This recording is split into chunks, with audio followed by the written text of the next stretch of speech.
আরব দেশের মানুষকে আপনারা বা আপনাদের ছেলেরা যারা চাকরি করে তারা এসে মাঝে মাঝে বলে যে আরব দেশে তাবিজ দেখলে রাগ হয়ে যায়। আমাদের দেশেও কোন কোন শায়েখরা আসলে তাবিজ দেখলে একদম রাগ হয়ে যায়, লাল হয়ে যায়। হ্যাঁ, তুমি তাবিজ লাগিয়েছো কেন? এটার অর্থ হলো তাবিজটা গলাতে ঝুলানো, হাতে ঝুলানো, এখানে একটু সতর্কতার বিষয় আছে। সতর্কতাটা হলো আপনি মাঝে মাঝে বলে ফেলেন অমুকের থেকে একটা তাবিজ আনছি, তাবিজটা লাগানোর সাথে সাথে আমার বিপদটা কাটে গেছে, এটা শিরিক হয়ে গেছে, এটা শিরিক হয়ে গেছে। এখানে আল্লাহর কোন নামই আপনি নেন নাই, আল্লাহর কোন নামে নেন নাই। যে অমুক থেকে একটা চিকিৎসা পদ্ধতি নিয়েছিলাম, ওই চিকিৎসাটা গ্রহণ করার সাথে সাথে আল্লাহ আমাকে ভালো করে দিয়েছেন, এই কথাটা না বলার কারণে শিরিক হয়ে গেছে। এই জন্য ওরা ওই তাবিজ রে, ওই যে আপনি এত কথা জানেন না, আপনি এত কথা বুঝেন না, এই জন্য ওরা মনে করে তাবিজ একটা দিছে আর ঈমান হয়ে গেল, এই তাবিজে আমারে বাঁচাবে, আল্লাহর কথা নাই, এই জন্য তাবিজ দেখলে রাগ হয়ে যায়। আসলে বয়স্ক মানুষের জন্য কোনো তাবিজ নেই। তাবিজের ব্যাপারে অত্যন্ত জটিল মাসালা। তাবিজ তো হয়তো শিশুরা দিতে পারে, যারা এখনো ফালাক পড়তে পারে না, নাস পড়তে পারে না, ইখলাস পড়তে পারে না, বিসমিল্লাহিল্লাযী লা ইয়াদুররু দোয়া কালাম জানে না, আপদ বিপদ থেকে বাঁচার কোনো ওজিফা যে পড়তে পারে না, হয়তো তাকে আপনি এটা দিতে পারেন, তাও দরকার নেই।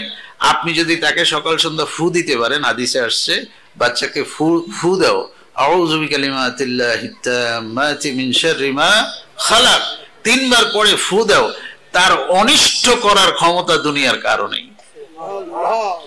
আপনি হয়তো এটা পারেন না দেখে একটা ঝুলাইছেন, এই ঝুলানোর ব্যাপারে খুব সতর্ক, খুব সতর্ক। আল্লাহ শিরিক বরদাস্ত করেন না, এই জন্য বড়রা তাবিজ দেওয়ার দরকার নেই, আপনারা আমল করবেন তাতে হয়ে গেল। তাবিজের মধ্যে একটা ভয় আছে আর কি। জায়েজ তো আমাদের ওলামারা জায়েজ বলেন কিছু শর্ত শরায়েত দিয়ে, কিন্তু এত শর্ত আপনি জানেন না তো বিপদে পড়ার দরকার কি? আপনি আমল করেন তাতেই যথেষ্ট।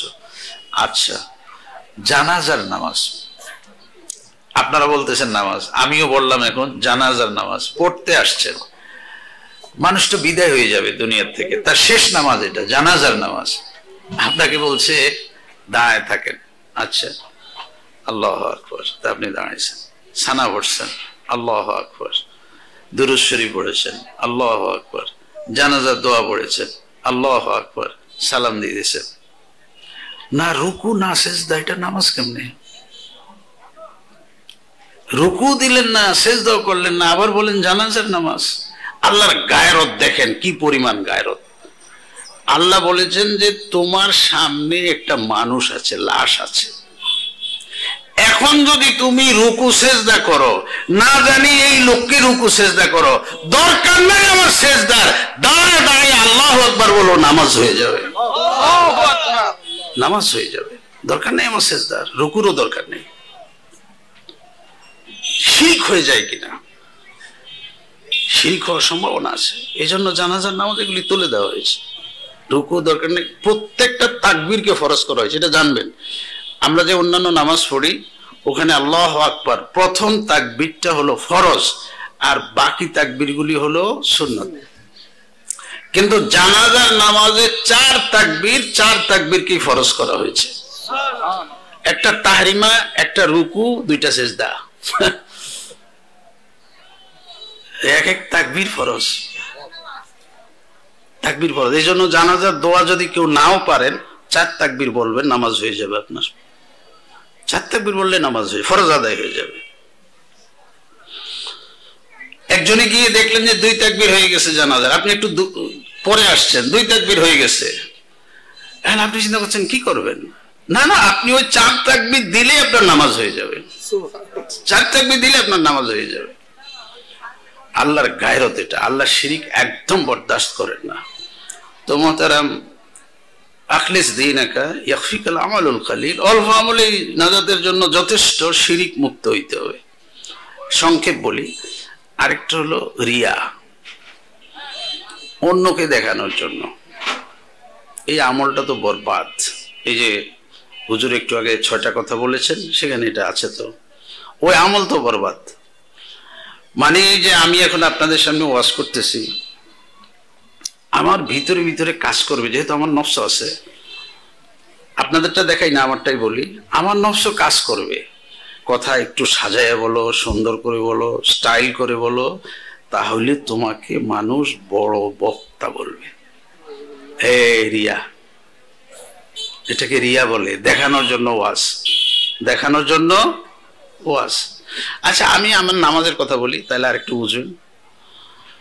আমি যখন আপনাদের সামনে নামাজ পড়ি, তা আমার রুকু সেজদার মধ্যে ইতিদাল, আরে আল্লাহ, এক এক রুকু কত লম্বা, এক এক সেজদা কত লম্বা। আর আমি যখন ঘরে নামাজ পড়ি ঠাসঠুস। তো বোঝা যায়, আপনি ধরতে পারবেন আপনি আসলে ইবাদত কার জন্য করেন, কি মানুষকে দেখানোর জন্য করেন না আল্লাহর জন্য করেন, টের পেয়ে যাবেন। এগুলি বুঝবেন। মানুষের সামনে হলে আস্তে আস্তে আস্তে আস্তে, একা একা হইলে খুব দ্রুত নামাজ শেষ হয়ে যায়। বোঝা যায় আমার নামাজ এখনো রিয়া মুক্ত হয়নি। না হলে 2 রকম নামাজ হয় কেন? আমি আপনাদের সামনে যখন নামাজ পড়ি, তো আমার তো জামা আছে, জুব্বা আছে, পাগড়ি আছে। আর ঘরে যখন নামাজ পড়ি, গেঞ্জি গায়ে দিয়ে শুরু হয়ে গেছে, গামছা গায়ে দিয়ে শুরু হয়ে গেছে। বোঝা যায় নামাজ দুইটা 2 রকম, দুইটা 2 রকম। আল্লাহর জন্য ইবাদত অনেক কঠিন। আখলিস দীনাকা ইয়াকফিকাল আমালুল কলিল, অল্প আমলই নাজাতের জন্য যথেষ্ট হইবে। আরেকটা হচ্ছে বিদআত। বিদআত লম্বা বিশ্লেষণ নাই, শুধু বুঝবো।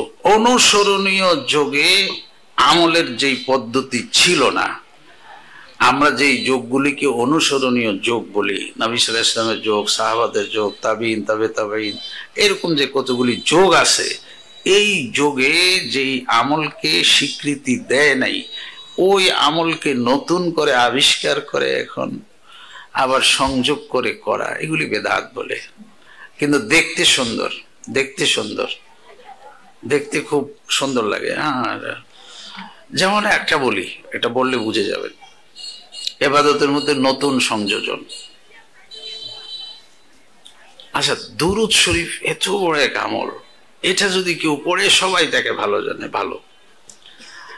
এখন একজনে কি করলো, একজনে আজান দেওয়ার সময় আগে মাইকে কতক্ষণ দুরূদ শরীফ পড়ে নিল, তারপরে আজান দিল। আজান দিয়ে উনি আবার আজানের দোয়াটা পড়ে গেলেন। তো ওনাকে যদি জিজ্ঞাসা করলেন, ভাই আপনি আজানের আগে দুরূদ শরীফ পড়লেন যে মাইকে, এটা তো দেখি না আর কোনোদিন কাউ পড়তে। তো উনি বললেন যে দুরূদ শরীফ পড়া কি খারাপ? তো আপনি বললেন যে না, কোনো খারাপ না। তো বলে আমি তো দুরূদ শরীফ পড়েছি। এখন একজন আলেমকে যদি জিজ্ঞাসা করেন, ভাই আমাদের এই মুয়াজ্জিন সাহেব তো আজানের আগে দুরূদ শরীফ পড়ে মাইকে প্রতিদিন, তো বলবে যে আমাদের আকাবির, আমাদের অনুসরণীয় যোগে তো কেউ এটা করে নেই, নিশ্চয়ই এটা শরীয়তের মধ্যে নতুন বাড়ানো হয়েছে, নতুন আবিষ্কার করা হয়েছে, এটার নাম বেদাত। বুঝতেছেন না? এটার নাম বেদাত। এই দেখেছেন কিভাবে ইবাদতের ভিতরে পদ্ধতি, নতুন নতুন পদ্ধতি বের হয়ে যায়। বেদাত মুক্ত, বেদাত মুক্ত। বেদাতের অনেক সংজ্ঞা আছে, অনেক নিয়ম আছে, আর অনেক ভাবে আমাদের মধ্যে বেদাত ঢুকেছে। সবার ভিতরে, আমি যে ওয়াজ করি আমার ভিতরেও আছে, বেদাতের অনেক ধারা ঢুকে গেছে ইবাদতের ভিতরে। তো বেদাত মুক্ত, রিয়া মুক্ত, শিরিক মুক্ত, সহি শুদ্ধ। সহি শুদ্ধটা এটা অনেকে আবার বুঝে গেছেন যে একেবারে কারি সাহেবের কাছে পড়ে শুদ্ধ করে এটাকে মনে হয় সহি শুদ্ধ বলে। না, সহি শুদ্ধের অনেক ব্যাখ্যা, সহি শুদ্ধের অনেক ব্যাখ্যা। আপনার যেরকম সূরা ফাতিহা সহি হইতে হবে, সাথে সূরা সহি হইতে হবে, দোয়া কালাম সহি শুদ্ধ হইতে, এগুলি তো ঠিক আছে, এগুলি তো আপন জায়গায় ঠিক আছে। কিন্তু ইবাদতের কিছু পদ্ধতি আছে, এটাও সহি হওয়া লাগে। এটা সহি না হলে তো হয় না। একটা বলি তাহলে বুঝে যাবেন।